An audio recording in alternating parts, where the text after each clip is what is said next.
నమస్కారం. సుప్రభాత ఘంటారావానికి స్వాగతం. ముందుగా ప్రధాన అంశాలు. జగన్ పాలనలో ఏపీ ఆర్థిక వ్యవస్థ పూర్తిగా దెబ్బతిందన్న చంద్రబాబు. నిధుల చేయూతనిచ్చి రాష్ట్రాన్ని ఆదుకోవాలని ప్రధానికి విజ్ఞప్తి. గంజాయిపై యుద్ధం ప్రకటించిన ప్రభుత్వం. యాంటీ నార్కోటిక్స్ టాస్క్ ఫోర్స్ ఏర్పాటుకు నిర్ణయం.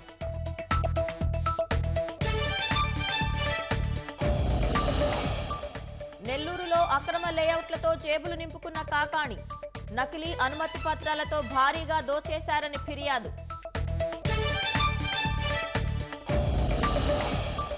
వైకాపా మాజీ ఎమ్మెల్యే సుధాకర్ కు 14 రోజుల రిమాండ్. బాలికపై లైంగిక వేధింపుల కేసులో కోర్టు ఉత్తర్వులు.